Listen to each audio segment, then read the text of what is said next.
नमस्कार, मैं अरुण के शर्मा, एनालिस्ट वन थॉट। आज बात करेंगे जो पहलगाम आतंकी हमला हुआ उसके विषय में बहुत सारी जो अनर्गल वीडियोस हैं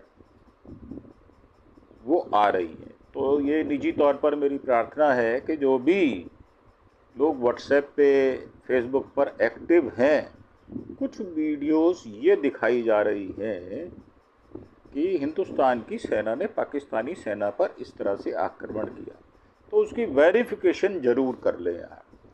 जो 90 से 95% जो वीडियोस हैं वो फेक हैं, डॉक्टर्ड हैं और वो पहले की हैं, 21, 22, 23 की हैं। कोई वीडियो 24 की भी हो सकती है। तो मेरा मानना ये है कि इस प्रकार की वीडियोस पर विश्वास ना करें और सहज भाव से रहें। अब हम बात करते हैं कि जो हमने विदेश नीति के अंतर्गत दूसरे देशों के जो लोग हैं उनसे भी हमने कांटेक्ट किया है इस विषय को सुलझाने और पाकिस्तान को ठिकाने या उसकी अकल को दुरुस्त करने के लिए हम जो काम कर रहे हैं उसमें तालिबान जो है, काबुल और इस्तांबुल, इनमें ये देखा गया है कि वहाँ वैश्विक आक्रोश है और वो हमारे साथ शामिल हैं। दिल्ली ने इस्लामाबाद के कदमों को कमज़ोर या कुंद भी किया है अपनी नीति से।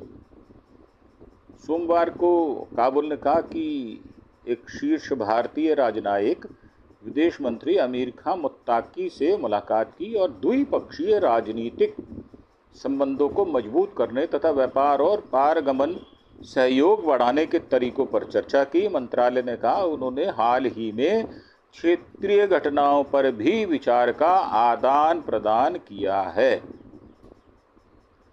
और दिल्ली और इस्लामाबाद दोनों ही अंतर्राष्ट्रीय समर्थन जुटाने का प्रयास कर रहे हैं। तो भारत जो प्रयास कर रहा है हम उसकी बात कर रहे हैं। चूँकि दोनों देशों के विदेश मंत्रालयों ने अपनी राजधानियों में विदेशी राजदूतों को जानकारी दी है, इसलिए दिल्ली में विदेश मंत्रालय में पाकिस्तान, अफगानिस्तान, ईरान प्रभारी संयुक्त सचिव एम आनंद प्रकाश को भी इस सप्ताह काबुल भेजा गया था।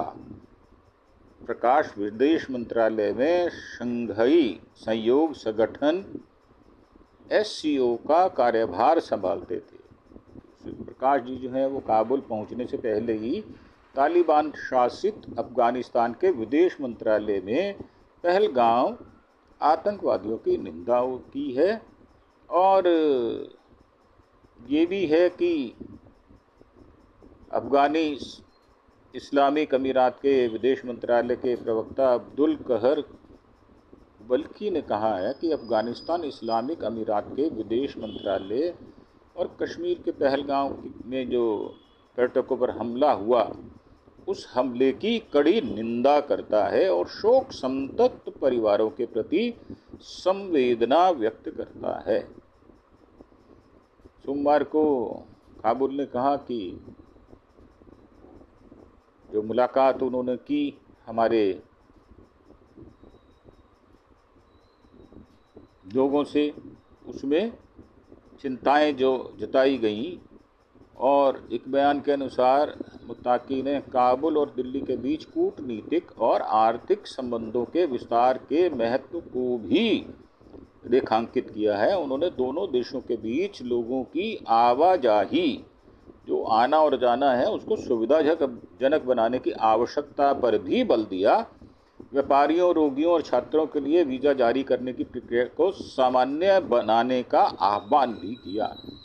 और हमारे जो प्रकाश साहब हैं उन्होंने अफगानिस्तान के संबंधों के प्रति भारत की प्रतिबद्धता की पुष्टि की तथा भिन्न क्षेत्रों में सहयोग की और गहरा और मजबूत और ज़्यादा पुष्ट करने की आशा भी व्यक्त की है।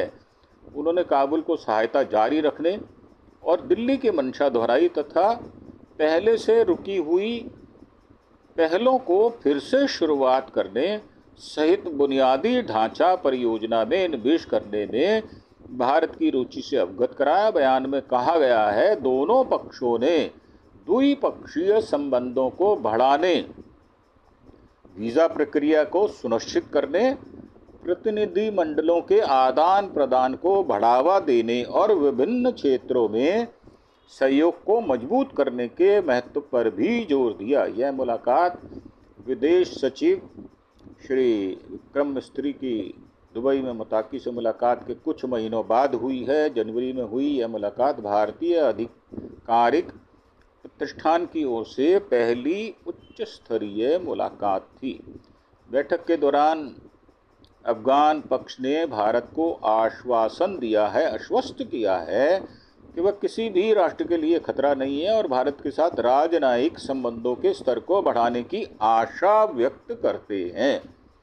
दिल्ली में अभी तक तालिबान को आधिकारिक रूप से मान्यता नहीं दी गई, ये भी बात ध्यान करने योग्य है। तालिबान के साथ बातचीत करने और पहलगाम आतंकवादी हमले की निंदा करने वाला बयान प्राप्त करने के अलावा दिल्ली तुर्की विदेश मंत्रालय के बयान को भी सकारात्मक मानती है। तुर्की के विदेश मंत्रालय ने अंकारा में कहा कि हमें ये जानकर बहुत दुख हुआ कि आज यानी 22 अप्रैल को जम्मू कश्मीर के पहलगाम क्षेत्र में नागरिकों को निशाना बनाकर किए गए आतंकवादी हमले में कई लोगों की जान चली गई और कई अन्य घायल हो गए। हम इस जघन्य अपराध का, इस जघन्य हमले की निंदा करते हैं। हम उन लोगों के परिवारों के प्रति अपनी संवेदना व्यक्त करते हैं जिन्होंने अपनी जान गंवाई।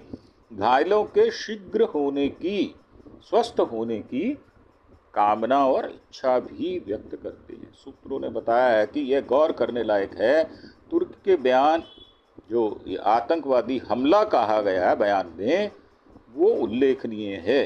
जम्मू कश्मीर को विवादित नहीं बताया गया, ये भी बात खास तौर से ध्यान देने योग्य है, क्योंकि सभी मानते हैं कश्मीर भारत का अभिन्न अंग है और कश्मीर हमारे देश का मुकुट भी है।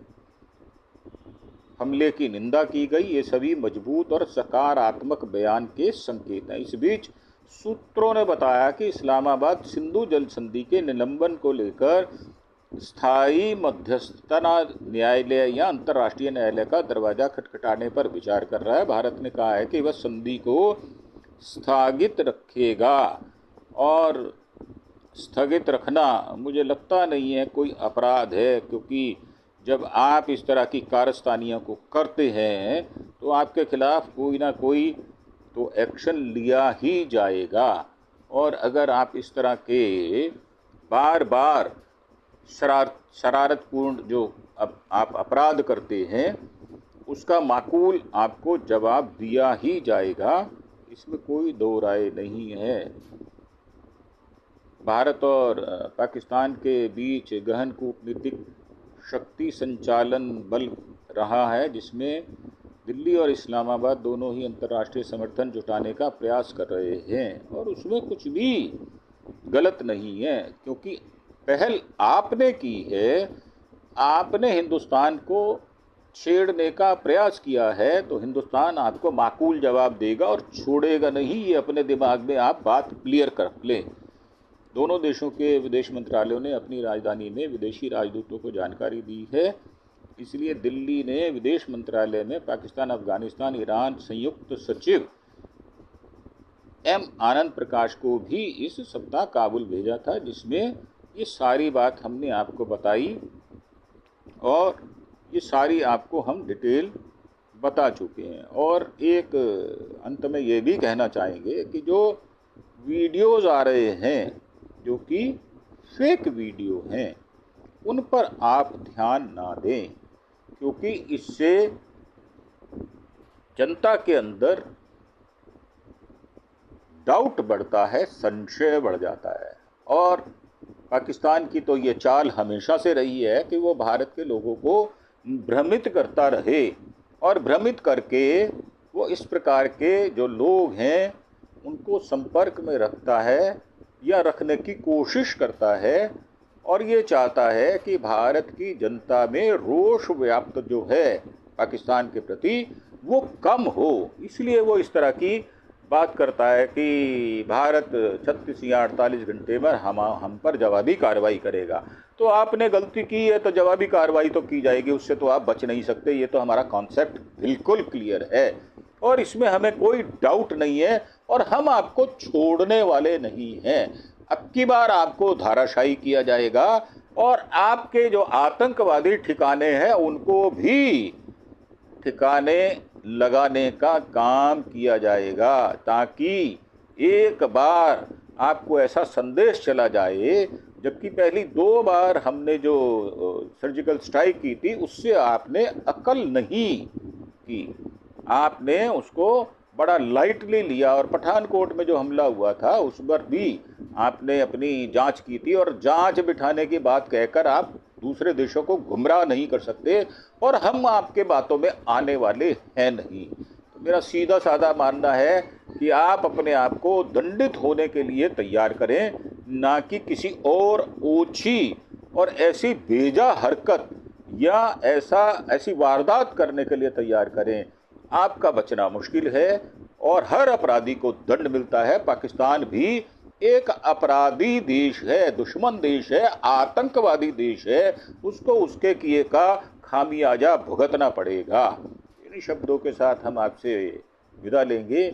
और एक बार फिर से प्रार्थना, कोई भी व्यक्ति अगर हिंदू मुसलमान करता है या देश के जो आंतरिक नीति है उसके खिलाफ कोई बात करता है तो उससे अपने आप को संबंध ना करें, उससे अपने आप को अलग रखें। ऐसे व्हाट्सएप ग्रुप या जो फेसबुक की पोस्ट हैं उनसे भी आप बचकर चलें। इस समय बहुत संयम और सहनशीलता की ज़रूरत है और अपनी सरकार पर विश्वास व्यक्त करने का भी समय है। सरकार, भारतीय सेना माकूल जवाब देने के लिए तैयार बैठी है। किसी भी समय आपको शुभ सूचना मिल सकती है। तो मेरा मानना ये है कि आप अपने आप को आश्वस्त रखें और विश्वास से और नैतिक बल से भरपूर रखें। इसी के साथ आपका धन्यवाद। Thank you. जय हिंद, जय भारत।